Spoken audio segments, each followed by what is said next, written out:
Hello everyone, welcome back to the channel. So today we are going to understand the concept of sidecar container in ECS. So if you have gone through my earlier videos of ECS, then you might be aware that when we are creating a task, okay, this is an ECS task, okay. The task can have multiple containers. So one is the essential container and the other one is the sidecar container. So you can have multiple containers inside one ECS task. So this is just one example here.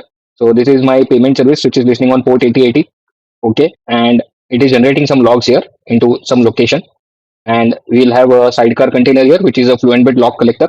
So its job is just to collect the log from the particular location and forward to log destination. So log destination could be anything like S3, CloudWatch, OpenSearch, Splunk, etc. But for now, our main focus is how to create this sidecar container.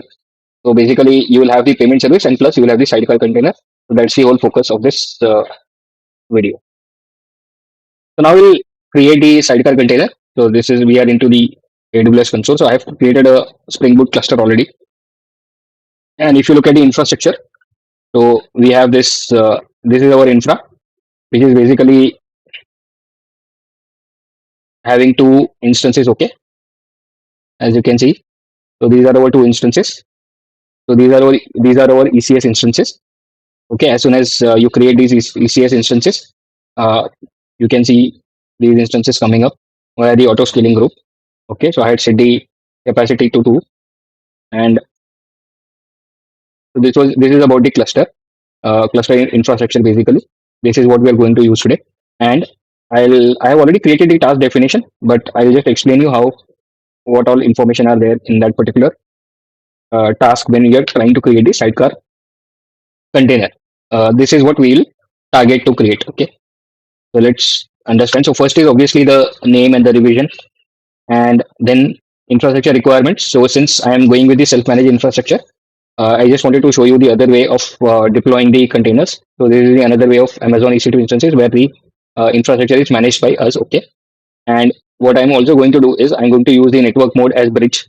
Okay, and we will see how it works. And then I've just allotted the CPU, zero point 0.5 CPU and 1 GB memory.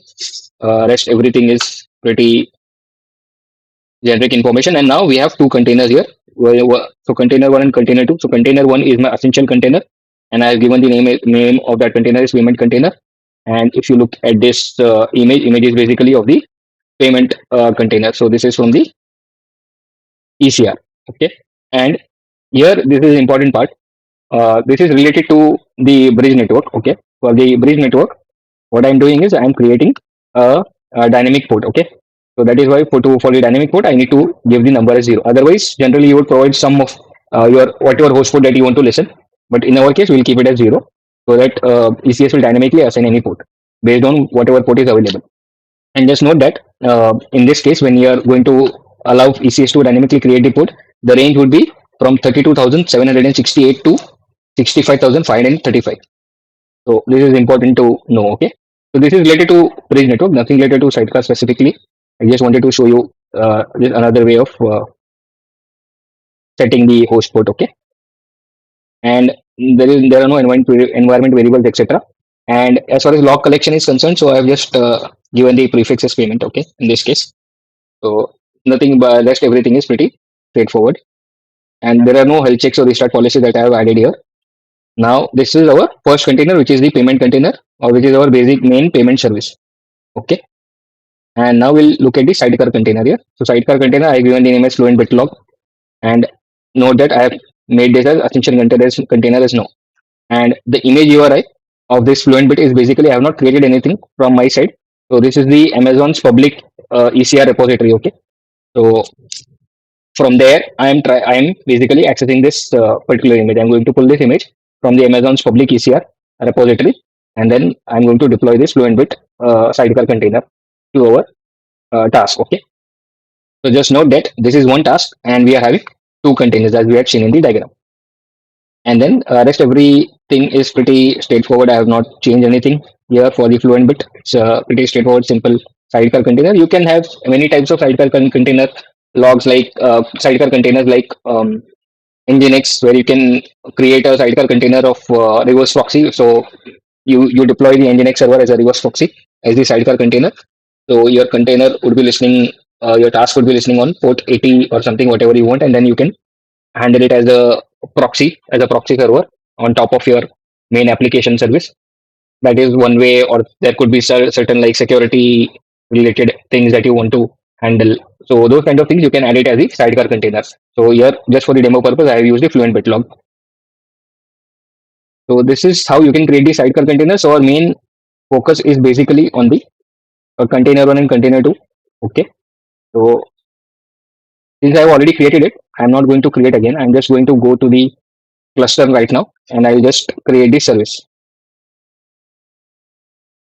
And here I'll select the, so this is the task definition, and this is the revision, and I'll just give this name as 16 August, and I'll keep everything the compute options as default.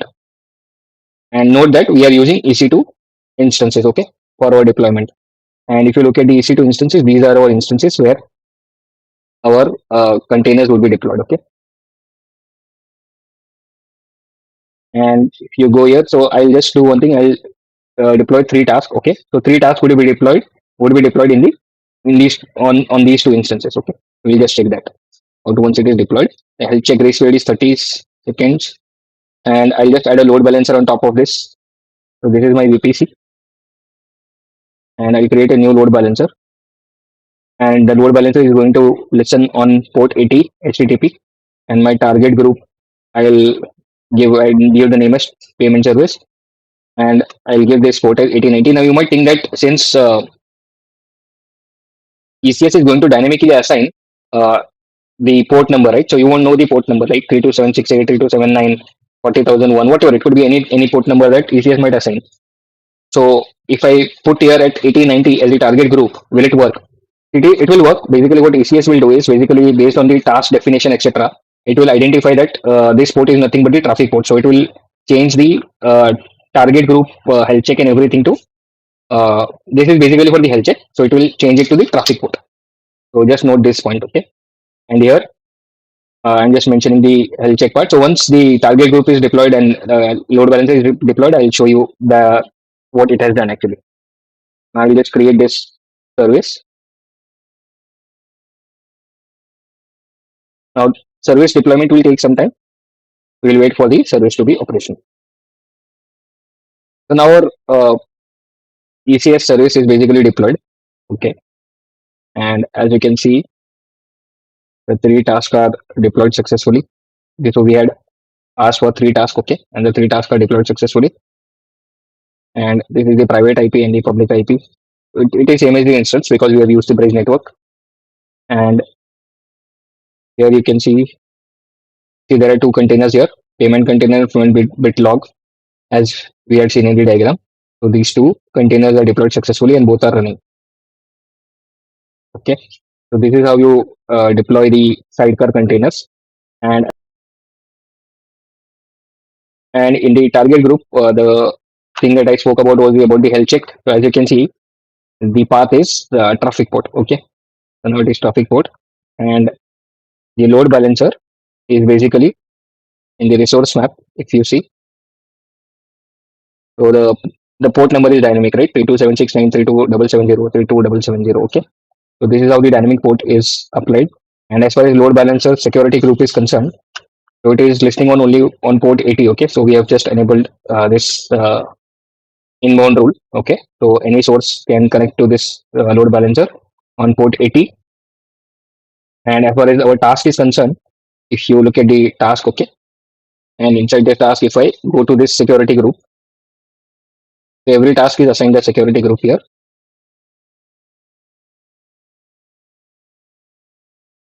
And here you can see that I have just added for the SSH, and 8090 this is not required since we are going to have the dynamic port mapping. So this is important. And so this is nothing but the load balancer security group, the one we had seen now.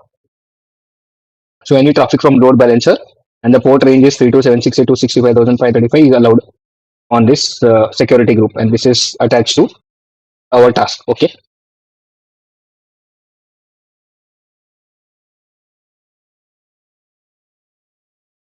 So in case of infrastructure, when infrastructure is self-managed, okay. So in that case, your ECS basically security group will come via this cluster information. Okay, so here you provide that information, and that is actually used. So it is coming at the instance level. So that same is used at the task level. And say suppose if you use the target only, in that case there is no networking option, but then you will find that option in the task definition. So just keep this thing in mind. Okay, where you will assign the security group. So this was the important part as far as the sidecar container and the uh, networking or the security group part is concerned. Hopefully you would like this video. Thank you so much. Have a good day.